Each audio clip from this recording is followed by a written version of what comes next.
Sara Diskaya. Alam niyo, sa totoo lang, kapag pangalang Sara talaga, no, may ano talaga, kakaiba. Pag pangalang Sara, kung hindi magnanakaw, kung hindi kawatan, manlilinlang, manloloko, di ba? Kapag Sara ang pangalan. Kaya, sa totoo lang mga kababayan, yung arrow Ken, press mo lang para umikot. Arrow ba? May arrow ba yan? Hindi kasi umiikot eh. Dakila, mega love shout out po. Nako, mga kababayan. Kasi pag i-double tap ko yung screen, ayan, i-press ko lang. Ayan. So, hindi siya nakikita eh. Oo, ayan. New haircut. Hindi po, nilagyan ko lang po siya ng pang-ipit, mga kababayan. No? Hindi po ako si Sam Versosa, ha? So, ayun, mga kababayan, kung napansin ninyo kay Sara Diskaya, sinabun po siya kahapon sa Senado at tinanong kung ilan yung kanyang mga luxury cars. Kita nyo ha? Yung kanyang mga luxury cars ay, sabi nga niya sa interview ni Julius Babaw at ni Corina Sanchez, na almost 40. Yeah? 40 daw ang kanyang luxury cars. Yeah? Like po tayo mga kababayan. 40 daw po lahat ang kanyang luxury cars. O mga DDS, mamaya pag-usapan natin yan inyong puunin nyo. So ngayon, Ma'am Ana Estrabon, hello po. And kay Paz Lopez, hello po. And kay Ma'am Viva OFW, ayan, Lizard Lito. And kay Arthur de la Cruz. And big love shout out po. So ang sabi niya mga kababayan, 40 daw doon sa interview ni Julius Babaw at ni Corina. Yeah? Ngayon mga kababayan, nung pagdating na doon sa Senado, nagulat ang lahat na ang sabi niya ay 28 lang daw. Sabi ko, hala, paano nangyari yun? Nung pinagsikat niya doon sa vlog ni Julius at ni Corina, kasi tumakbo nga siyang mayor noon, nung kinalaban niya si Soto, si Vico, 40 ang kanyang sports car. So ngayon mga kababayan, nagugulat ako, naging 28 na lang. Ma'am Maria Fe, hello po. And kay Ma'am Zoe. Naging 28 na lang. So, speaking of 28 mga kababayan, mas lalo kayong magulat ngayon. Bakit? Noong pinuntahan ito ng Bureau of Custom or BOC, no, or BOC. Yeah? Norma Manalang, hello po ma'am, and kay M. Scords. Ayan. Noong pinuntahan ito ng Bureau of Customs, nawala ang 10.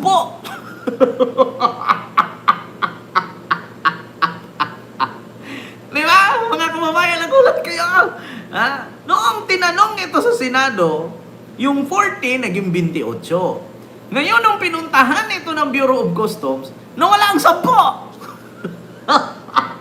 Yung 28, 18 na lang. Tapos may naidagdag, ibang kotse. Nawala doon sa listahan, ibang kotse ang nandoon, napalit. Biruin ninyo doon sa interview, sinungaling talaga siya. Bakit? Kaya buti na nga lang, hindi siya nanalong mayor. Kasi kung siya ang nanalong mayor nung midterm election, ay putang ina. Yung 600 million halaga niya na bahay, harap na bahay yun, 2 bahay yun magkaharap. Nako, maloloka kayo. Baka magiging 6 na yung bahay dyan magkadikit. Nakawawa kayo mga taga-Pasig kung si Diskaya ang nanalong mayor. Kasi bakit? Ang kanyang interview kay Julius Babaw at kay Corina Sanchez, 40 ang kanyang luxury cars. 40. Noong in-interview sa Senado, naging 28. Ngayon, nung pinuntahan ng Bureau of Customs, naging 18 na lang, nawala ang 10. Naku po, patay. May napansin ako sa'yo, kamukha mo si Sam Versosa. Kaya nga sabi ko, hindi ako si Sam Versosa, ha? Kaya nagaganito ako kasi alam ko kasi si Sam Versosa mahilig sa sports car. Kaya pinag-usapan natin luxury cars. Sabi ko sa inyo mga taga-Pasig, kawawa talaga kayo kung si Sara Diskaya ang nanalo. Ito pa, sunod mga kababayan. Ipakita ko sa inyo nagugulat ngayon ang Bureau of Customs, mga kababayan, na nawawala. Diyos mio Marimar, nasaan kaya napunta? Ilang mga luxury cars ay missing. Nawawala yung mga luxury cars. Ang sabi doon sa interview ni Julius Babaw at ni Corina, 40. Pagdating sa Senado, 28. Nung pinuntahan ng Bureau of Customs, 18 na lang. Nawala 10. Nako po. My God, mga kababayan. So ito po, DZMM. Balita ito ng DZMM ha. May ads lang. Wait lang mga kababayan. Pero binalik naman daw. Hindi nga Ma'am Marlene eh. Sa 40 nga, yung 28. Nawala yung 10, tapos binalik, kulang pa rin. 28 na lang yung 40. Saan napunta yung ano? Saan napunta yung 12? Diyos mio Marimar. Ay ads lang. Kaya, Diyos mio Marimar. 10 sa 12 luxury cars ng pamilya Diskaya na nasa search warrant ng Bureau of Customs ang nawawala. Nako! Balita mula sa Pasig, hatid ni Radyo Patrol, Marlene Padiernos. Kita Marlene. nyo. Jeff at Rica, sa mga oras na ito ay nasa labas ako mismo ng construction firm ng St. Gerard Construction ng pamilya Diskaya. Pero kanina nga, 2 lamang mula doon sa 12 luxury cars ang naabutan ng mga tuwa ng Bureau of Customs dito sa bahagi ng Pasig. Ibig sabihin, may 10 nawawala na luxury vehicle na mga Diskaya na hindi nadatna ng mga otoridad dito sa lugar. Paliwanag ni Customs Commissioner Ariel Pumoseno, 12 lang at hindi 28 luxury vehicles ang nasasabit na kanyang search warrant dahil ito lang anya ang mayroong concern sa BOC. Limitado ang kilos ng media kanina nang nagpunta dito sa loob ng compound. Pero ayon kay Pumoseno, bukod doon sa 2 luxury cars na naabutan na bahagi ng kanilang search warrant, Yes ay po, mayroon pang isang Ma'am luxury Arlene. vehicle ang nakita na hindi kasama doon sa listahan ng BOC. Nakita ninyo? Nawala yung 10, pero may isang bagong sasakyan na nailagay na hindi naman kasali doon sa listahan. So ibig sabihin, bukod sa 40 na yan, na 28 na lang, tas nawala ang 10, parang pinalitan yata nila. Siguro yung mga mamahaling sasakyan, pinalitan siguro nila yung mga medyo mura-mura lang. Kasi bakit nawala? Tapos merong naipalit na iba. Kasi kung naalala ninyo, ang Mercedes ni Diskaya ay G-Wagon. Pag sinabi natin G-Wagon Mercedes-Benz, yan po yung katulad sa sasakyan ni Don Sulweta at ni Coco Martin. Ang pumalit na Mercedes ngayon ay nagiging kotse na. Hindi na yung G-Wagon. Ang ibig sabihin kasi yung G-Wagon parang square, parang jeep. Yung mamahalin, yung may gulong sa likod.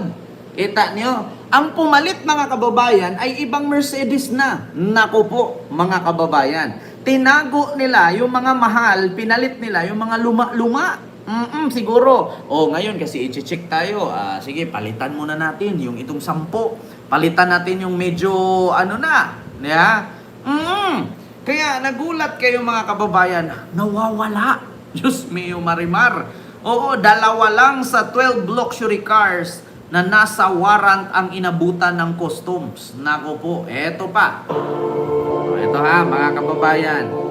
Bantay ka ba ng Bayan Flood Control? Ito po yung ABS GMA. Magandang gabi po, Luzon, Visayas at Mindanao. Iilan lang ang mga mamahaling sasakyan ng pamilya Diskaya na dinatna ng Bureau of Customs sa kanilang compound sa Pasig ngayong araw.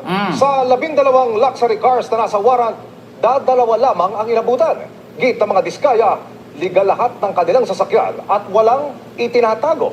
Pero sa impormasyong nakuha ng isang senador, 80 ang mga sasakyan ng pamilya at 40 dyan ang luxury car.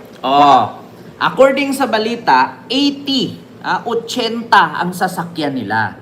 40 peraso ang luxury cars. Pero ang inamin ni Sara sa Senado, hindi daw 40, kundi 28. So, kung 80 ang kanilang sasakyan, kasi 2 bahay yan mga kababayan, magkaharap. Kung 80 lahat ang kanilang sasakyan, 40 ang luxury. So 40 ang normal lang.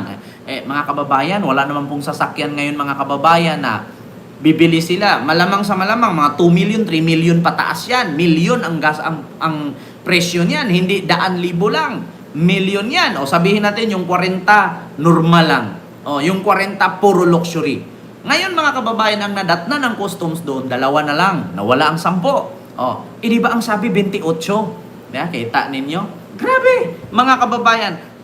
Ito mga kababayan na, speaking of Diskaya, sa nangyari sa atin ngayon, nangyari din po sa Indonesia.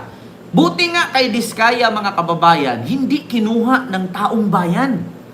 Sa Indonesia mga kababayan, inakyat ng taong bayan yung bahay ng judge. Na grabe din, parang Diskaya din ang datingan. Ito, ipakita ko sa inyo ha. Oh, buti yung kay Sara Diskaya at sa Diskaya family, yung mga bahay at mga ari-arian nila, yung mga sasakyan nila, hindi kinuha ng taong bayan.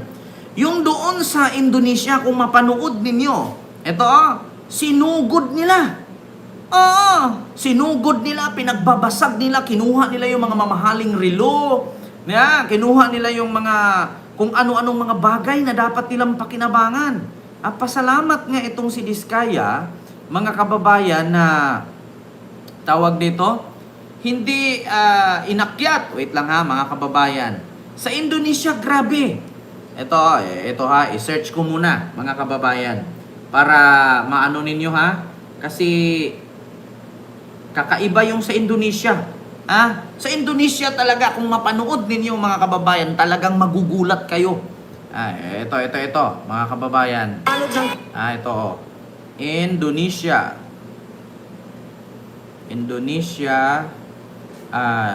Judge. Lawyer ba yun?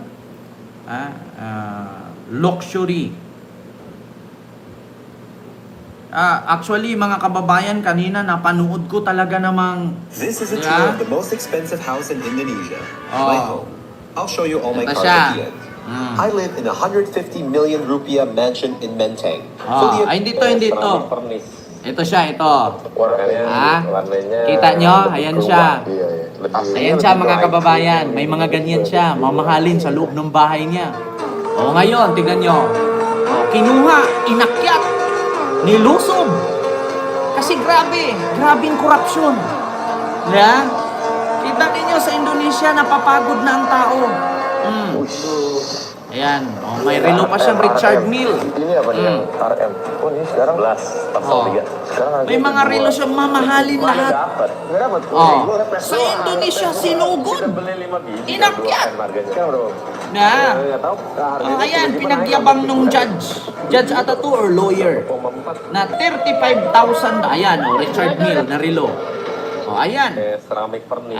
Kita nyo, ayan, pinagsusunog nila yung mga sports car. Mga luxury cars, mga kababayan. Kita nyo. Sa higit 100. Mga kababayan. Wala, ito siya. Catat nih, orang yang cuma mental dengan bubarin DPR itu adalah orang tolol sedunia. Nama Ayan Ahmad siya. Sahroni kembali bikin heboh. Bukan karena koleksi supercarnya, tapi Ayan, karena may mga ucapannya supercars. sendiri. Ini, Wakil Ketua Komisi 3. Buti nga mga kababayan, dito si Sara Diskaya, yung mga luxury cars niya, hindi kinuha ng taong bayan, pinagbabasag.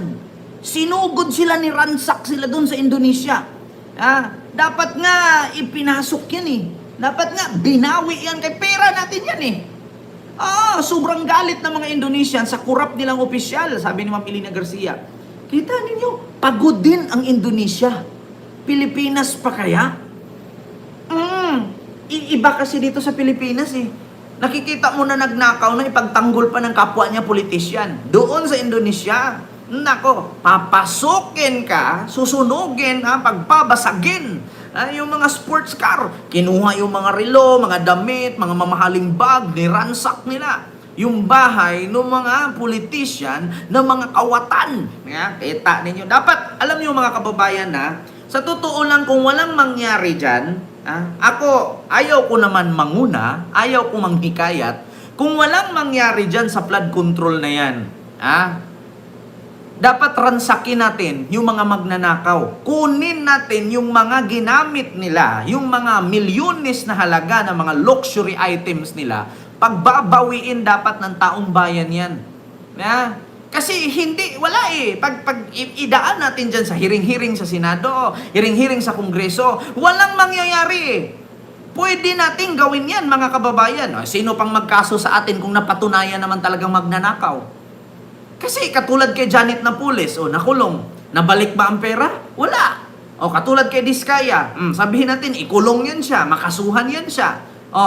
Paano natin mababalik sa atin yung mga pinagbibili nila na ang mamahal halaga? Milyon ang pinag-usapan dun sa halaga ng mga sasakyan. Kaya dapat nga, mga kababayan, ransakin na yan eh. Yeah. Kasi harap-harapang pagnanakaw na yan, no?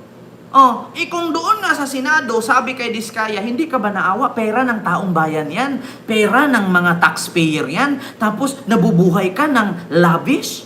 Yeah? Dapat nga pupuntahan na yan eh. Dapat ransakin na yan eh. Di ba? Ma'am Rosario Vicin, hello po. Dapat nga ransakin na yan kasi Senado na mismo nagsabi, grabe ka. Grabe ka, nabubuhay ka mula sa tao, sa pera ng taong bayan. Di ba? Kung tutuusin, pera ng tao yan. Dapat nga, niransak na yan. Kukunin na yan doon. Agawin na lahat yan kung anong meron siya. Di ba? Kasi mahirap, mga kababayan, kung gagiging ganito na lang tayo. Tingnan ninyo. Ilang mga Pilipino naghihirapan, nagtatrabaho, pumapasok, ulan, baha. Tapos, absinan ka, didakan ka pa sa sahod kasi hindi ka nakapasok kasi baha. O kasi hindi naman din lahat ng lugar sa Maynila, binabaha. Yung iba hindi. So, nakakapasok yung iba. Yeah. Dapat nga, pag mga ganyan, kukunin na natin yung atin eh. Pera natin yan eh. Di ba? Kung ako sa inyo taga-Pasig, ransakin nyo yan. Kung malapit lang ako dyan, una din ako raransak dyan eh. Pera natin yan. Kita ninyo, yung mga anak ng pag maawol pa, Ma'am Suwi, pag minalas. Kita nyo mga anak ng kongresista, tignan mo yung yung pangalan ng Ko? Lumipad na ng Amerika. Tapos nag-off ba doon ng social media para hindi ma-stress? Kita ninyo? Tapos tignan ninyo, nagbibiding sila lang parang nagpapadjent, luto ang laban. Bakit? Siyam ka construction company. Tapos magbibiding ka dyan sa DPWH. Kahit sino mapasok dun, isa lang may-ari. Kasi Siyam ang construction company niya. Iba-ibang pangalan, siya lang may-ari. Bilyon-bilyon ang kinuggob nila. Trilyon ang nawawala sa atin. Dapat, sa totoo lang mga kababayan, ganun ang gawin. Katulad sa ginawa dito sa Indonesia, niransak yung bahay. Kasi wala eh. Kasi pagka makinig tayo dyan sa hiring-hiring na yan, investigasyon na yan, matatabunan yan. Walang mangyayari dyan. Mauuwi lang sa thank you yan. I-press yung kayamanan. Sinong makikinabang? Gobyerno. Pagdating sa gobyerno, nanakawin lang din yan. Hindi naman po pwede yung mga sports car na yan, mga luxury cars na yan. Anong gagawin mo yan? Yan yung ipagtayo mo doon? Ilang mga flood control doon na bumigay? Idikit mo yung mga sports car doon, mga luxury cars. Pag ibenta ng gobyerno niya, sinong bibili yan? Mahal na yan. Tignan nyo yung mga na-impound doon sa LTO. Motor sira na, ibibenta pa ng 40,000, ba't hindi ka lang bumili ng bago? Dapat kayahin yung sa Indonesia kasi mismong sa Senado pa, narinig mo na. Sinabi na mismo ng mga senador, hindi ka ba nahihiya? Pera ng taong bayan yan. So, ibig sabihin, pera natin yun, pwede nating ransakin, pwede nating agawin, pwede nating sunugin. Bakit? Pera natin yan, binaboy nila tayo eh. Pag umasa tayo dyan sa mga senador, kakampihan lang yan eh. Tapos, tatakot-takutin ka, didilatan ka ng mata, kaya yung isang kontraktor, yumuyuko, hindi mabigkas-bigkas yung Bulacan. Di ba? Hindi mabigkas-bigkas yung Bulacan, nakayuko lang ganyan. Kasi bakit? Pag dumilat siya, nandun si GIL eh. Nandoon si si Boy Dila eh. Kaya tignan nyo sa Indonesia, i-search nyo ngayon, Indonesian politics, niransak yung bahay, nilusob. Kinuha yung mga mamahaling gamit na galing sa pera ng taong bayan. Walang kwenta yan. Makulong yan. Mababawi ba natin yan? Diyos ko, ipipress mo yung asset, ipipress mo yung mga ari-arian. Sino makikinabang yan? Okay lang kung tirhan ng buong Pilipinas yan. Magkasya ba tayo dyan sa bahay ni Diskaya na nagkakahalaga ng 666 million? Ilang Pilipino tayo? 120 million tayo mahigit. Magkasya ba tayo dyan? Yeah? Pag ibalik natin yung presidential tawag dan, yung PCGG, ba yun? PCGG ba yun, mga kababayan? Hindi ko lang sure kung may mangyari, parang wala naman. Yung nga mga alahas ni Imelda na nakumpiskate nila, hindi nga natin alam saan na napunta ngayon eh. Yung anti-corruption, yung PCGG ba yun? Hindi ko nga alam eh. Kung saan na napunta yung mga alahas na confiscate nila eh. Sunod. Mga kababayan. Eto na. Nawala, 'di ba? Ito yung sunod.